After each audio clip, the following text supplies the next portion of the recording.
शहर से दूर जंगल में एक पेड़ पर गौरैया का जोड़ा रहता था। उनके नाम थे चीकू और चिनमिन।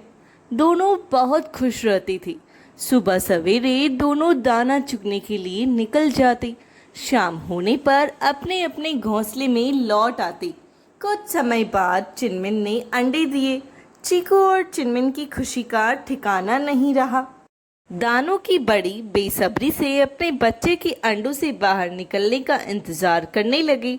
अब चिनमिन अंडों को सेती थी और चीकू अकेला ही दाना चुनने के लिए जाता था। एक दिन एक हाथी धूप से बचने के लिए पेड़ के नीचे आ बैठा।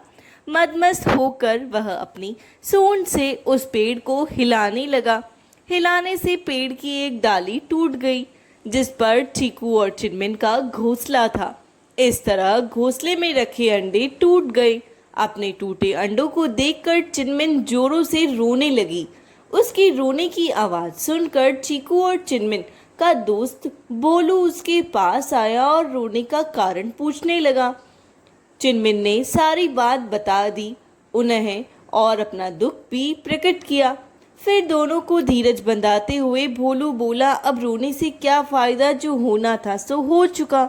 चीकू बोला, भोलू भाई बात तो तुम ठीक कर रहे हो, परंतु इस दुष्ट हाथी ने घमंड में आकर हमारे बच्चों की जान ले ली। इसको तो इसका दंड मिलना ही चाहिए।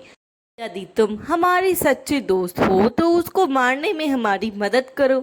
यह सुनकर थोड़ी देर के लिए तो भोलू दुविधा में पड़ गया, किंतु बाद में उसने कहा, हम छोटे छोटे पक्षी और कहाँ एक विशालकाय जानवर। परंतु फिर बोला, चीकू दोस्त तुम सच कर रहे हो, इस हाथी को सबक सिखाना ही होगा। तब तुम मेरी अकल का कमाल देखो। मैं अपनी दोस्त वीना मक्खी को बुला कर लाता हूँ। इस काम में वह हमारी मदद करेगी। और इतना कहकर वह चला गया। भोलू अपने दोस्त वीना के पास पहुंचकर उसे सारी बात बता दी। फिर उसने उससे हाथी को मारने का उपाय पूछा। वीना बोली, इससे पहले ही हम कोई फैसला करें, अपने मित्र मेघनाथ मेढक की भी सलाह लें तो अच्छा रहेगा। वह बहुत अक्लमंद है, हाथी को मारने के लिए ज़रूर कोई आसान तरीका बता देगा।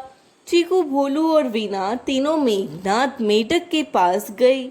सारी बात सुनकर मेघनाथ बोला, मेरे दिमाग में उसे मारने की बहुत ही आसान तरकीब है। वीना बहन, सबसे पहले दोपहर के समय तुम हाथी के पास जाकर मधुर स्वर में एक कान में गूंजन करना शुरू करो। उसे सुनकर वह आनंद में अपनी आंखें बंद कर लेगा।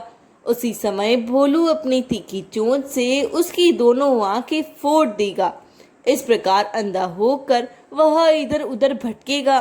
थोड़ी देर बाद उसको प्यास लगेगी, तब मैं खाई के पास जाकर अपने परिवार सहित जोर जोर से टर टर की आवाज़ करने लगूंगा। हाथी समझेगा कि यह आवाज़ तालाब में आ रही है। वह आवाज़ की तरफ बढ़ते बढ़ते खाई के पास आएगा और उसमें जा गिरेगा और खाई में पड़ा पड़ा ही मर जाएगा। सबको मेघनाथ की सलाह बहुत पसंद आई। जैसा उसने कहा था वीना और भोलू ने वैसा ही किया। इस तरह छोटे छोटे जीवों ने मिलकर अपनी अकल से हाथी जैसे बड़े जीव को मार गिराया और फिर से एक दूसरे के साथ प्यार से रहने लगे। Thanks for watching. Do like, share and subscribe my channel.